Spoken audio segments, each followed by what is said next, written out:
से विवाह।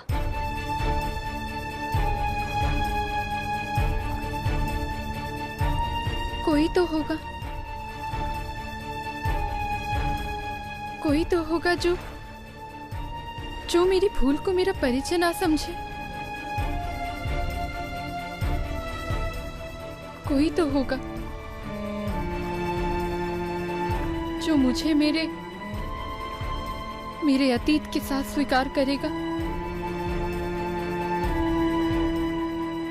कोई तो होगा।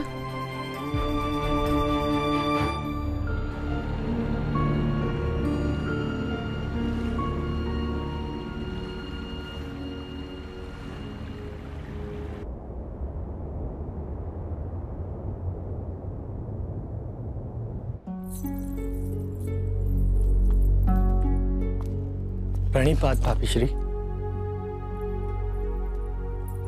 पधारिए महाराज। आपको विक्षेप तो नहीं हुआ ना? मैं यहाँ कुंती भोज के प्रयाण से पूर्व आपका आशीर्वाद लेने आया हूँ। सदा विजयी रहिए महाराज। आपके यश और कीर्ति दिगंत तक पहुंचे। आप सदा प्रत्येक कार्य में यशस्वी बने। आप मुझे केवल पांडु नहीं कह सकती भाभी। राजा को नाम से बुलाना अपराध है महाराज। किंतु आपके मुख से महाराज शब्द कांटे की तरह चुभता है। हृदय अपराध की भावना से भर जाता है। यह सिंहासन ज्येष्ठ का था और उन्हीं का नहीं। सिंहासन यदि आपके भाई का होता तो उन्हें मिलता। उन्हें नहीं मिला, इसका यही अर्थ है कि सिंहासन आपका है। यही नियति थी। अब आपको सिंहासन के योग्य बनना है। आप यहाँ आई थी सम्राज्ञी बनने और नहीं, मैं यहाँ आई थी आपके ज्येष्ठ भ्राता की पत्नी बनने। और वो मैं हूं। यदि सम्राज्ञी बनने आई होती तो सिंहासन के साथ ही फेरे ले लेती। आप इतनी उदार कैसे हो सकती हैं? क्योंकि भाभी माता के स्थान पर होती है ना महाराज। माता का तो सिर्फ एक ही स्वार्थ होता है कि उसके पुत्र को सब कुछ प्राप्त हो, उसे विश्व की सारी खुशियां मिले। मुझे तो ऐसा प्रतीत होता है कि मुझे 100 नहीं 102 पुत्रों का वरदान मिला है। मुझे वचन दीजिए भाभीश्री, जब मैं सिंहासन पर बैठा हूं तब और केवल तब आप मुझे महाराज कहेंगी, अन्यथा अपना पुत्र मानकर नाम से बुलाएंगी। तब तो केवल तुम्हें नहीं, तुम्हारी पत्नी को भी नाम से बुलाऊंगी। अब कुंती भोज जाकर मेरी देवरानी ले आओ। तुम्हें देखा तो नहीं, लेकिन इतना कह सकती हूँ कि विश्व की कोई भी सुंदरी तुम्हारी पत्नी बनने से मना नहीं करेगी। आपका आशीर्वाद सिर पर है, इसलिए अब मुझे विश्वास है। और भ्राताश्री के आशीर्वाद के बिना मैं कोई भी कार्य आरंभ नहीं करता। यह आशीर्वाद तुम्हारे ज्येष्ठ भ्राता की ओर से भी है पांडु। उनका हृदय अभी शांत नहीं है, लेकिन वो अब भी तुमसे उतना ही प्रेम करते हैं जितना पहले करते थे। मुझे विश्वास है भाभी, मेरी उनके प्रति श्रद्धा भी कम नहीं हुई है। मैं आपको वचन देता हूं, मैं और मेरी पत्नी सदा ही आपकी और ज्येष्ठ की सेवा में रहेंगे, जीवन के अंत तक।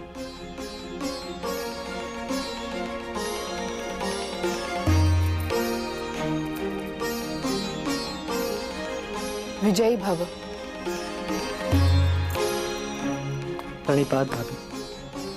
प्रणिपात।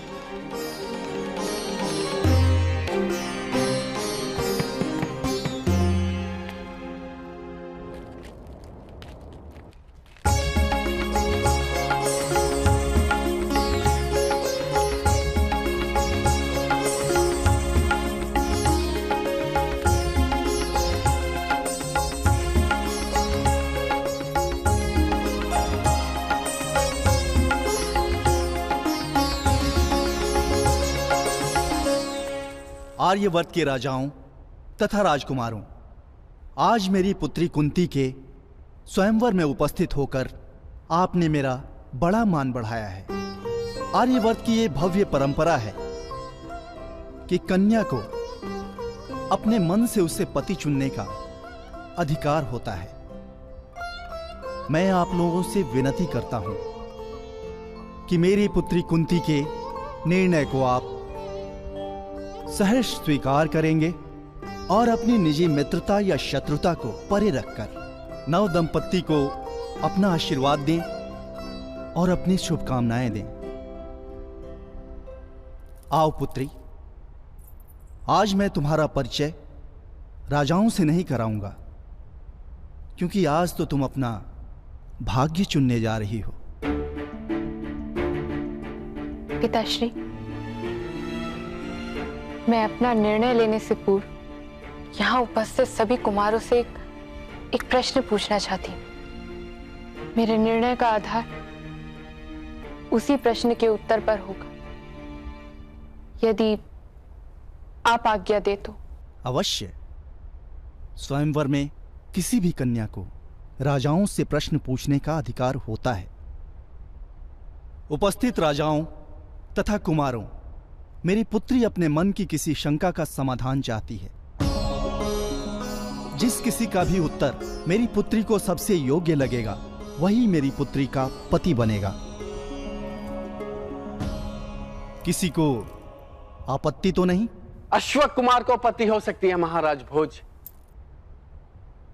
जहां बुद्धि की परीक्षा होती है, वहां अश्वकुल के कुमार खड़े नहीं होते।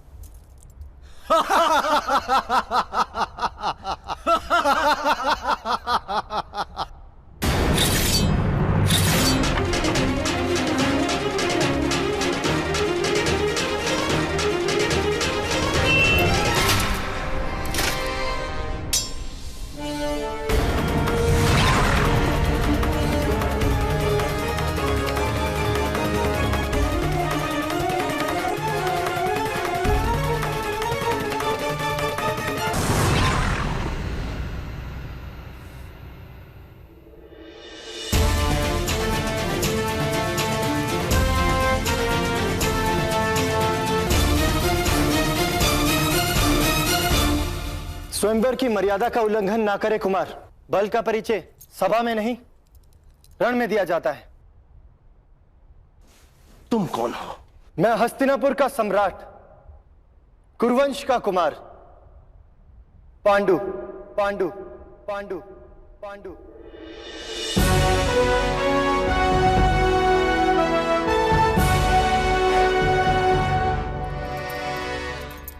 मेरी आप दोनों से हाथ जोड़कर विनती है, अपने अपने स्थान पर लौट जाएं।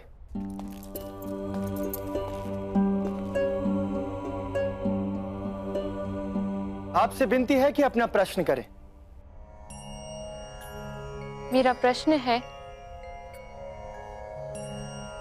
महर्षि गौतम की पत्नी अहिल्या ने भगवान इंद्र के साथ वैवाहिक संबंध स्थापित किए थे।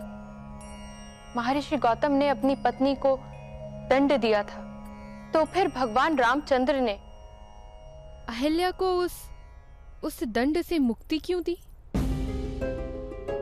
क्या अपराध को क्षमा करके भगवान रामचंद्र ने भविष्य के लिए गलत उदाहरण स्थापित नहीं किया था? इसका उत्तर बहुत सरल है। भगवान कृपा निधान कहलाते हैं। वो किसी भी अपराधी को क्षमादान दे सकते हैं। तो फिर बाली को और रावण को क्षमादान क्यों नहीं दिया गया राजन? ये तो पक्षपात है। तो इसका भी उत्तर आप ही दीजिए राजन। उत्तर यह है राजन कि दंड की भी एक मर्यादा होती है। कदाचित भगवान को लगा होगा कि अब अहिल्या की मुक्ति हो जानी चाहिए। किंतु मेरा मानना है कि शिला के रूप में पड़ी हुई अहिल्या ने पश्चाताप किया होगा। नहीं, सत्य यह है कि भगवान इंद्र माता अहिल्या के सामने गौतम ऋषि का रूप लेकर आए थे। माता अहिल्या ने जो संबंध स्थापित किए वो ये जानकर किए कि उनके सम्मुख उनके पति खड़े हैं। गौतम ऋषि ने तब क्रोधवश श्राप दे दिया था, किंतु भगवान रामचंद्र राजा थे और राजा को दंड देने से पूर्व यह जानना अनिवार्य होता है कि दंड देने वाला कार्य अपराध है या केवल भूल। यदि उद्देश्य गलत ना हो, यदि आशय में खोट ना हो, तो प्रायश्चित और पश्चाताप पर्याप्त होता है, दंड की आवश्यकता नहीं। यही सोचकर भगवान रामचंद्र ने माता अहिल्या को क्षमा कर दिया होगा।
मंगलम भगवान विष्णु मंगलम गरुड़ध्वजा मंगलम पुंडरीकाक्ष मंगलाय तनोहरि।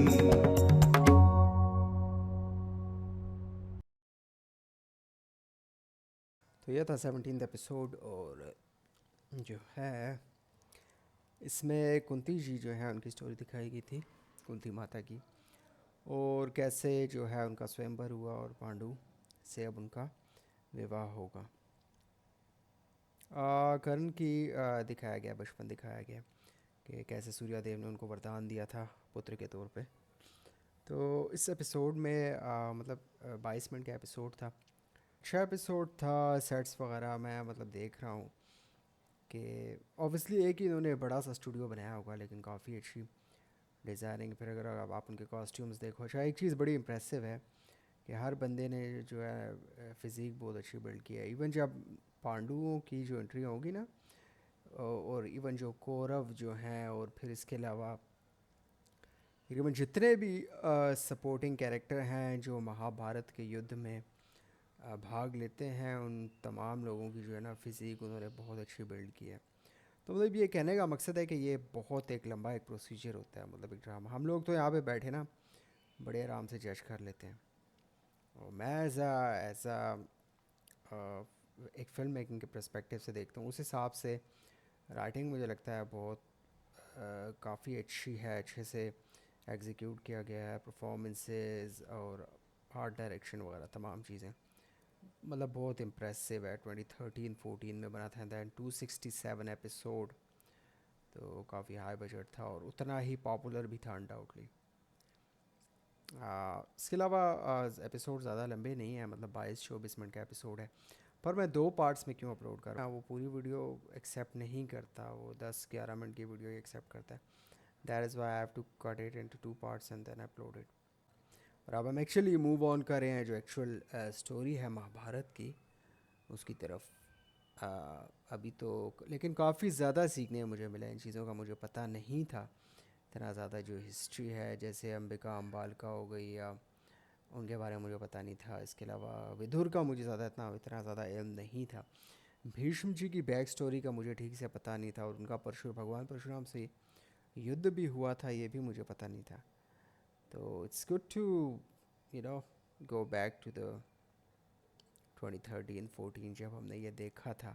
और आई गेस हमने 20 से तो नहीं, लेकिन जब कोलू पांडु जो है ना उनके बीच में जब मसले मसाइल होने शुरू हुए थे, वहाँ से मैंने स्टार्ट किया था, क्योंकि शुरू के कुछ एपिसोड्स मिस हो गए थे हमसे।